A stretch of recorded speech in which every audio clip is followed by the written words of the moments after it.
Jesus, sejam bem-vindos ao nosso canal no YouTube. Meu nome é Renata Barros, estou aqui com o nosso querido irmão Nadir Júnior.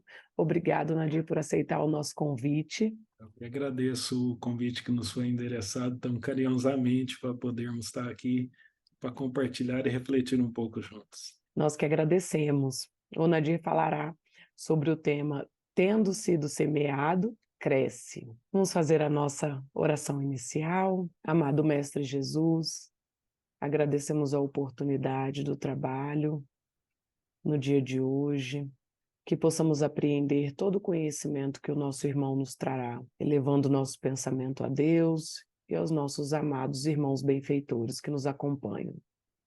Graças a Deus, graças a Jesus, que assim seja. Nadir, a palavra é toda sua. Vamos aqui compartilhar a tela para que a gente possa juntos acompanhar essa parábola do Cristo e tentar refletir um pouco a respeito da temática tendo sido semeado, cresce. Nós podemos encontrar esse tema lá no Evangelho de Marcos, no capítulo 4, no versículo 32, a parábola do grão de mostarda. E é muito interessante refletirmos que o Cristo usou muito do artifício pedagógico de refletir a respeito de questões comuns do seu público, para que ele pudesse confortar aqueles contemporâneos que eram lavradores, que eram criadores de ovelha, pescadores. Então, trazendo os elementos e os exemplos desse cotidiano, ele falou da parábola do semeador, a parábola do grão de mostarda, sempre refletindo a respeito do semear e do crescer. Para isso, nós vamos ter 3 elementos no nosso quebra-cabeças de interpretar essa parábola. O primeiro seria a semente. O segundo seria o semeador. E o terceiro, nós.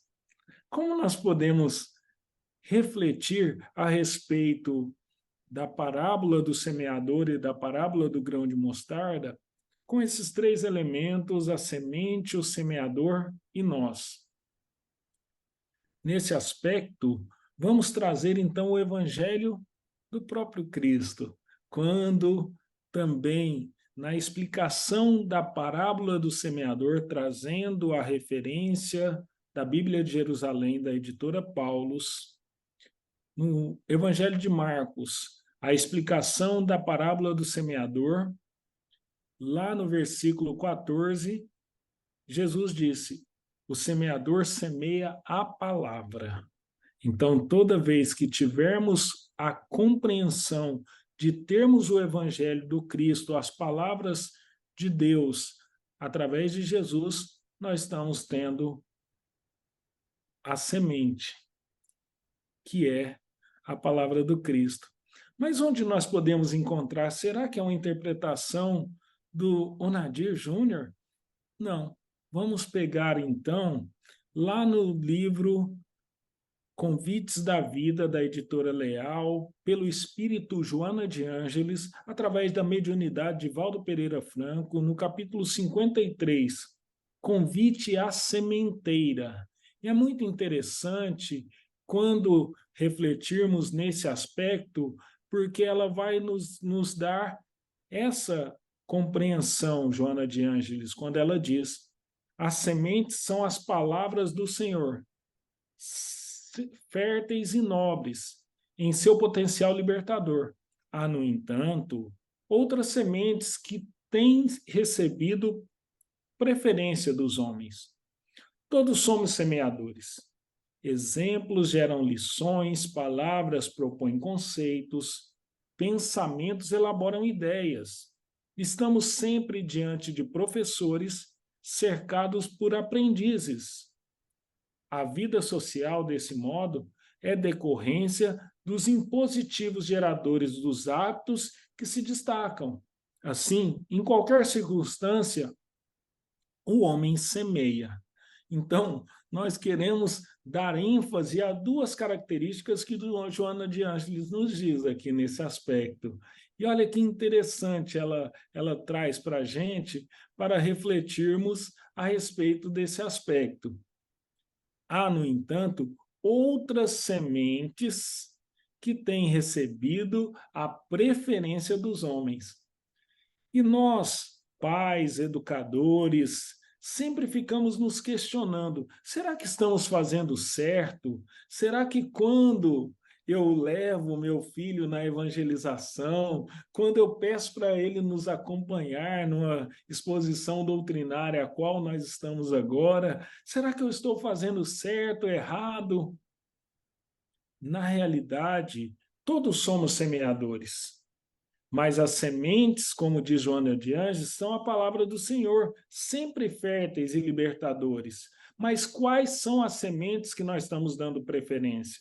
Segundo Joana de Ângeles, estamos dando preferência a outras sementes. Às vezes pensando na formação cognitiva, pensando na formação do intelecto, e nós vamos encontrar lá no Livro dos Espíritos uma fala muito interessante quando Kardec reflete sobre a questão do egoísmo, que ele faz uma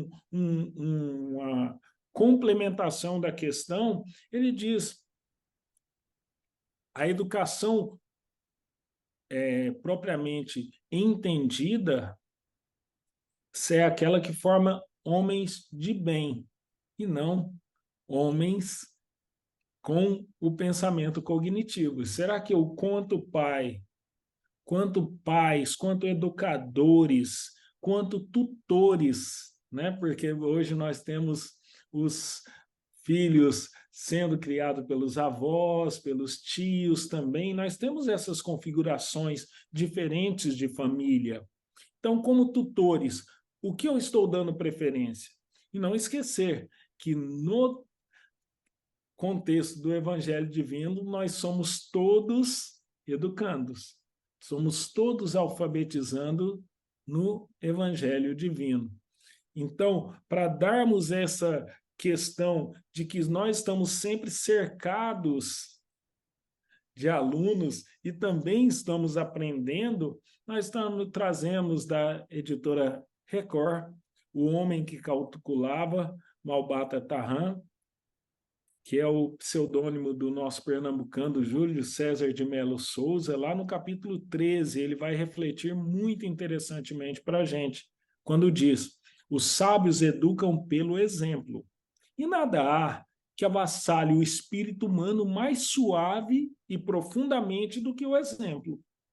Não deve, porém, o homem cultivar a ciência senão para utilizá-la na prática do bem. Sócrates, filósofo grego, afirmava com peso de sua autoridade: só é útil o conhecimento que nos faz melhores. Sêneca, outro pensador famoso, indagava descrente: que importa saber que é a linha reta quando não se sabe o que seja retidão? Qual o nosso foco? E aí os exemplos tocam suavemente os espíritos. E só é útil o conhecimento que nos tornam melhores. Nesse aspecto, respondendo ao questionamento de muitos que ficam pensando se devo ou não devo encaminhar o meu filho à evangelização infanto-juvenil, às escolas dominicais dos nossos irmãos de outros credos religiosos, será que nós estamos fazendo certo ou errado?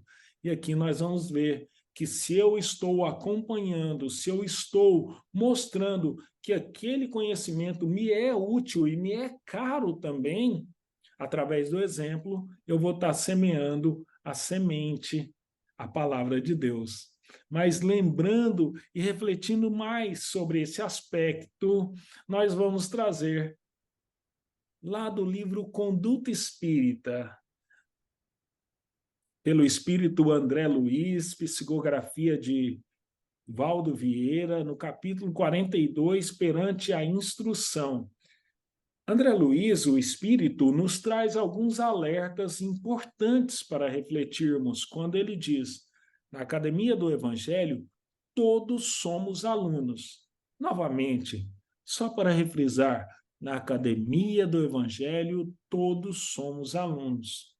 Dedicar atenção constante à melhoria dos processos pedagógicos, no sentido de oferecer aos pequeninos viajores recém-chegados da espiritualidade a rememoração necessária daquilo que aprenderam e dos compromissos que assumiram antes do processo reencarnatório.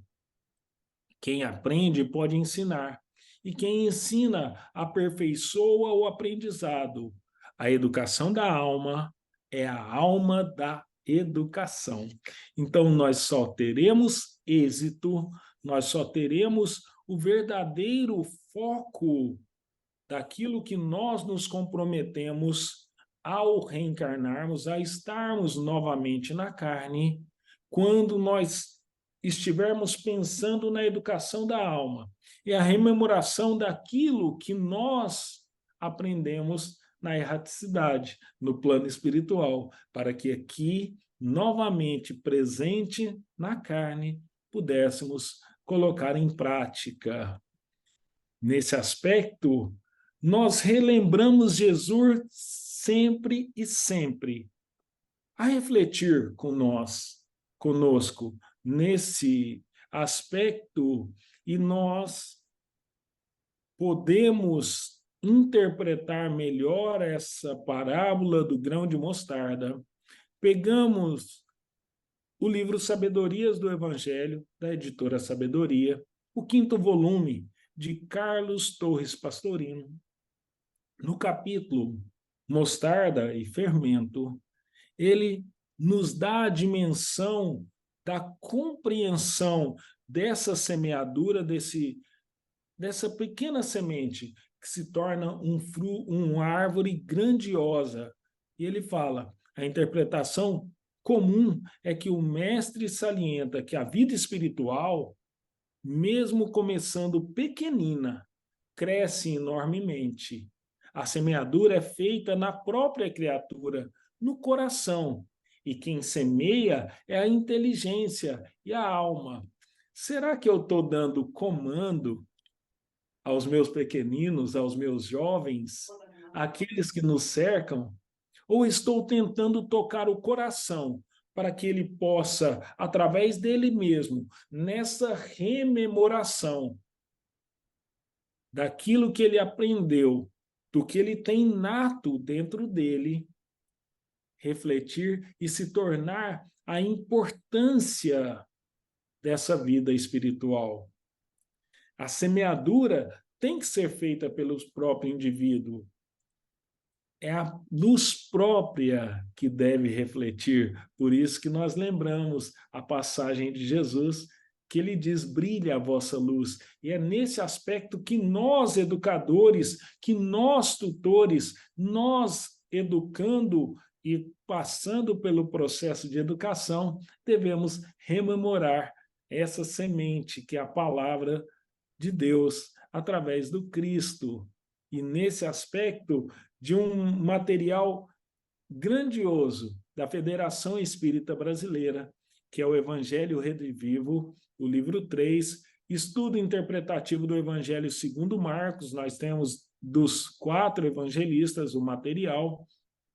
Lá no tema 10, parábola da semente que germina por si só, nós vamos ter a interpretação mais clara, mais ampla, de entendermos que nós temos o compromisso dessa rememoração dos ensinamentos do Cristo, quando lá diz o processo evolutivo, intelectual e o moral humano é similar.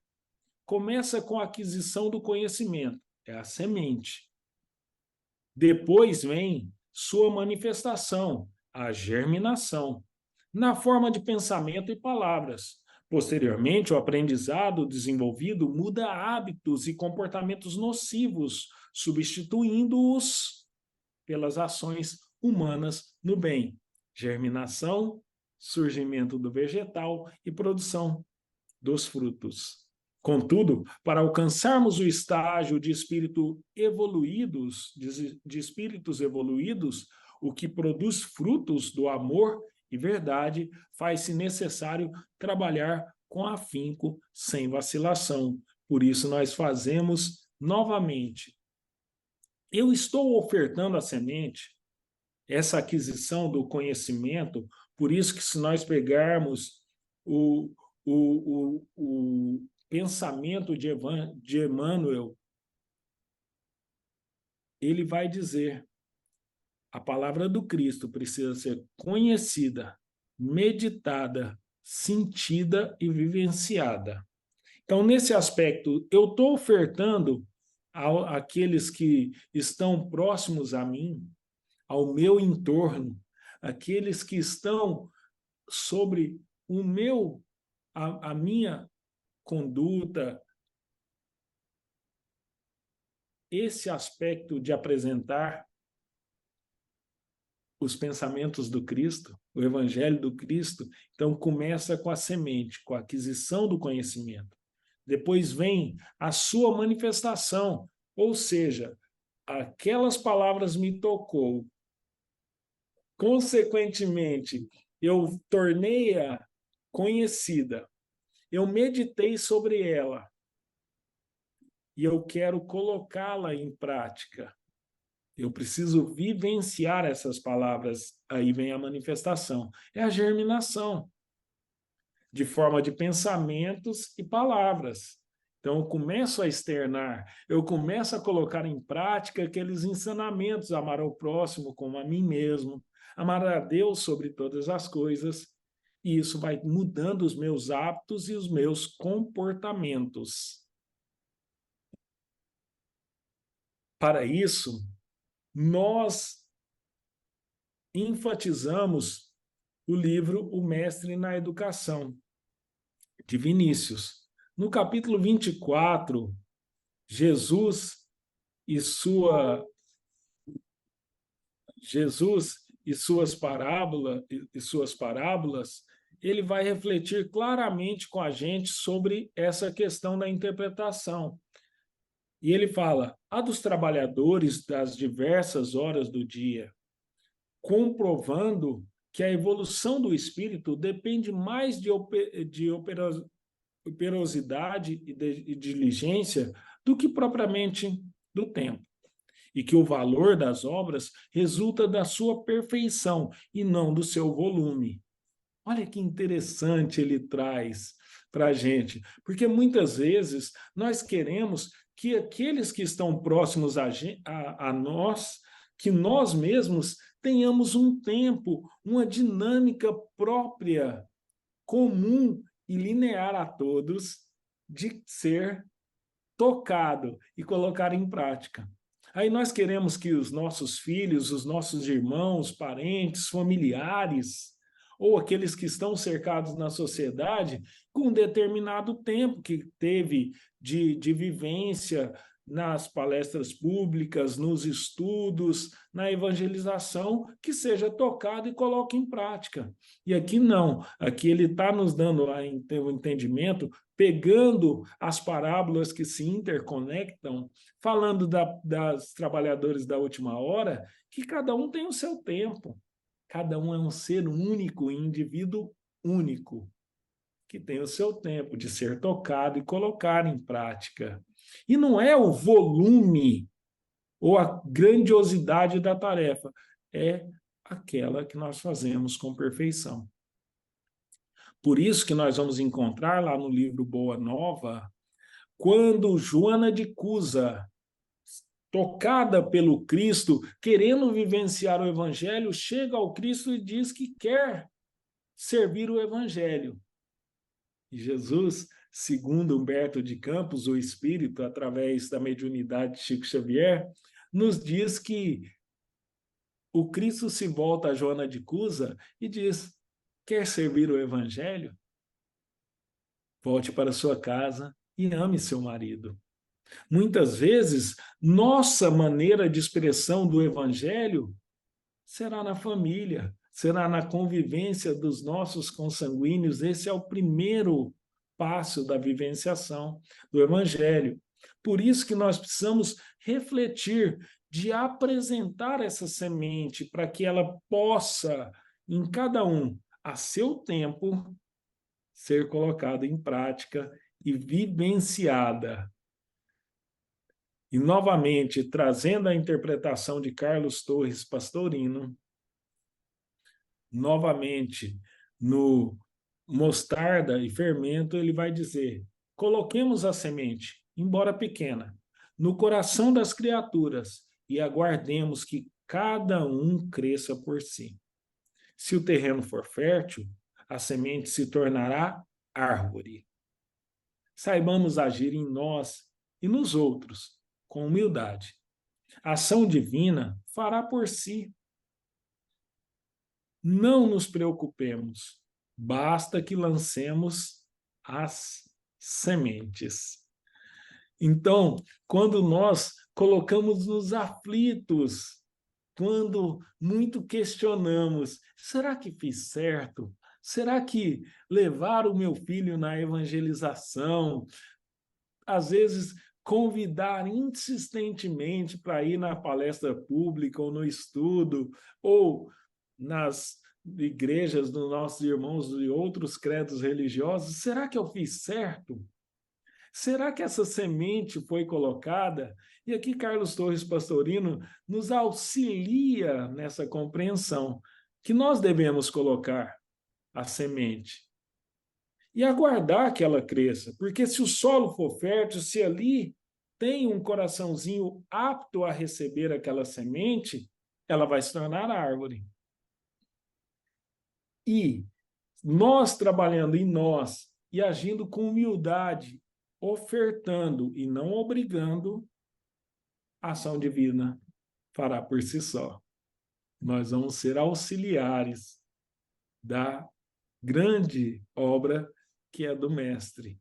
E nós podemos interpretar e saber a grandiosidade desse processo de evangelização, de autoevangelização e de auxílio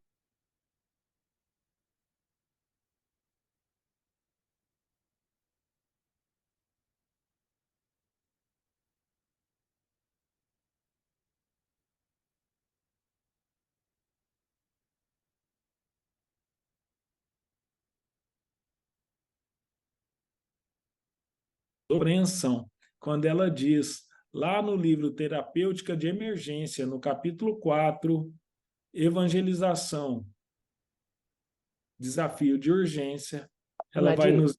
Oi. Nadir, Oi. cortou quando você falou auxílio, aí daí cortou para frente. Se puder voltar. Ok. Então, quando nós auxiliamos, fazemos essa autoevangelização e auxiliamos na evangelização dos outros, nós estamos fazendo a cooperação dessa tarefa do Cristo. Por isso que Amélia Rodrigues, o Espírito, através da mediunidade de Valdo Pereira Franco, no livro Terapêutica de Urgência, de diversos espíritos, lá ela fala evangelização, desafio de urgência, quando ela diz, ao espiritismo cabe a honrosa tarefa de trazê-lo de volta, atuante e dócil, vigoroso e libertador, conforme ocorrera antes, trazer de volta o Cristo. A criança é a sementeira que aguarda, o jovem é o campo fecundo, o adulto é a seara em produção. Conforme a qualidade da semente, teremos a colheita. A tarefa da educação, por isso mesmo, é de relevância, enquanto que a da evangelização é de urgência salvadora. Quem instrui oferece meios para que a mente alargue a compreensão das coisas e entenda a vida.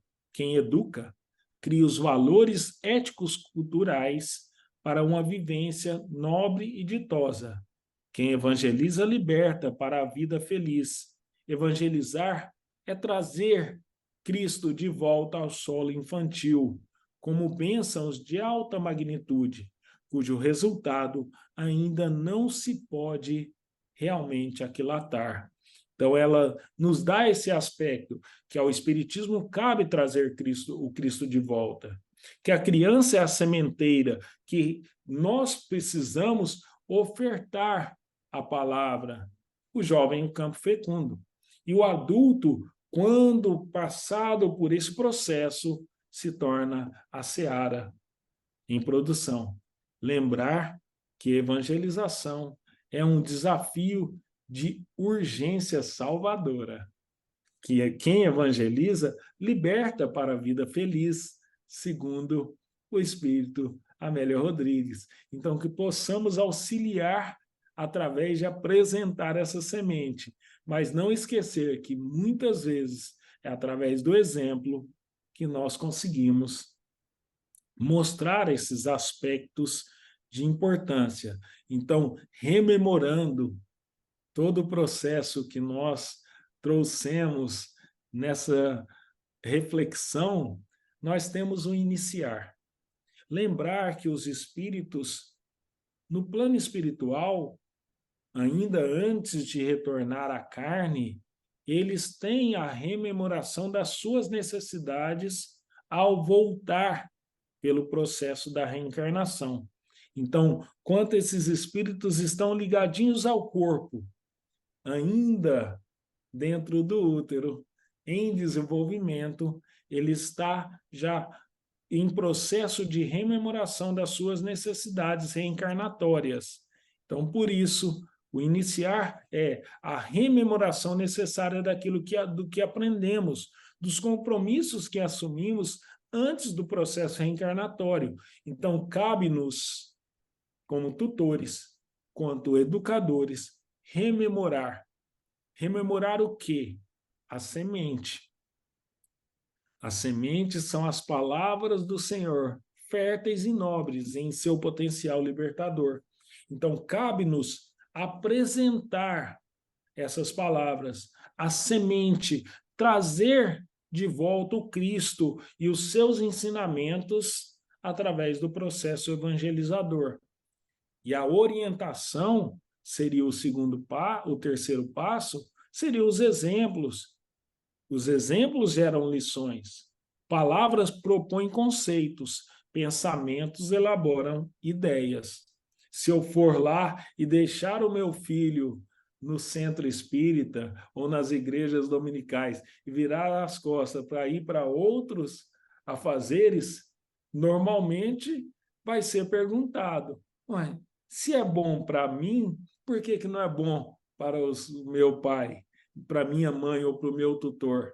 Ou seja, que nós precisamos dar o exemplo, que nós possamos estar juntos e refletir. Feito isso, vem o aprendizado. E não esquecer que somos todos educandos no Evangelho Divino. Ou seja, no aspecto do Evangelho, somos todos aprendizes. Então, quem aprende pode ensinar, e quem ensina aperfeiçoa o aprendizado.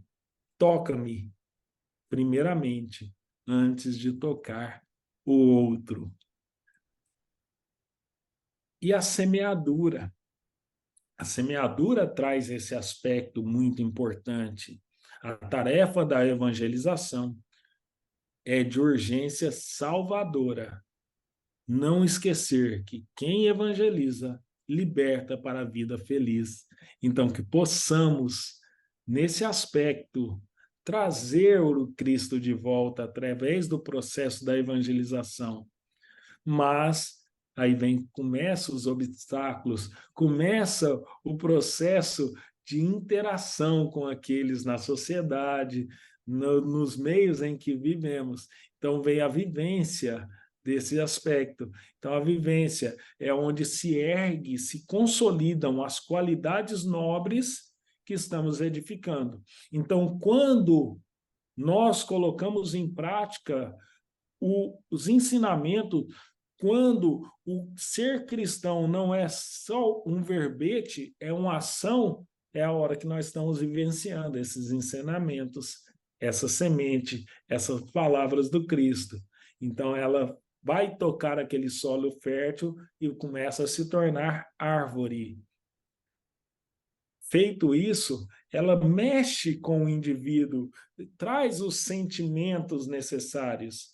Então, os pensamentos, as vibrações, as palavras e as obras dos que se uniram ao Cristo interno sustentam e fazem crescer todos os que dele se aproximam. Então, aquele sentimento é tão grandioso dentro de nós que começa a se irradiar e tocar os demais. E, por último, as atitudes. Então, nós vencemos essa caminhada, conseguimos chegar ao ponto final, que é a mudança das nossas atitudes, o aprendizado desenvolvido muda hábitos e comportamentos nocivos, substituindo-os pelas ações humanas no bem.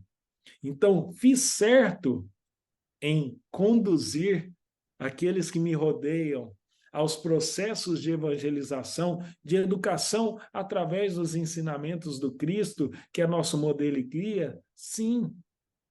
Por isso que nós vamos encontrar na primeira carta aos Coríntios, capítulo 3, nos versículos de 5 a 9, quando Paulo reflete aos Coríntios: eu plantei, Apolo regou, e Deus fez crescer. Ou seja, nos mostrando esse processo que nos toca. E para concluir a nossa fala, trazemos do livro Fonte Viva, novamente, o nosso grande Espírito Emmanuel, trazendo essa reflexão no capítulo 30, quando ele diz educa, que fecha e coroa todo esse processo que refletimos juntos nesses momentos, nesses instantes que estamos aqui, quando ele diz: educa e transformarás a irracionalidade em inteligência, a inteligência em humanidade e a humanidade em angelitude, que possamos, através de colocar o evangelho em prática, transformar a irracionalidade em angelitude, mudar o aspecto, as vibrações e os ambientes daqueles que nos rodeiam. Espero ter, com essas palavras, ter trazido um pouco de entendimento e reflexão nessa questão que tanto aflige os nossos corações. Devo ou não devo? Há tanto paradigma nessa discussão e nós esperamos que nessas palavras que trouxemos possamos entender que nós precisamos ofertar o Cristo a todos. Muito obrigado. Obrigado, Nadir. Ótimas palavras, de muitas reflexões. Não podemos esquecer realmente, que nós estamos aqui nos educando e também está sob a nossa responsabilidade ajudar na educação dos nossos pequeninos, trazer o Cristo para a vida deles. Muito bom, é isso mesmo. Então vamos fazer a nossa oração final. Amado Mestre Jesus, agradecemos a oportunidade de estarmos reunidos em Teu nome. Agradecemos também todo o aprendizado da noite de hoje, que possamos colocar em prática esses ensinamentos que o Cristo nos deixou, que possamos olhar para os nossos pequeninos com amor, ajudando-os na educação, na vivência do Cristo. Graças a Deus, graças a Jesus, que assim seja. Mais uma vez, obrigado, Nadir. Nos vemos em uma próxima oportunidade. Obrigado. Um abraço a todos. Obrigada a todos, obrigada pela companhia na noite de hoje e até a próxima semana.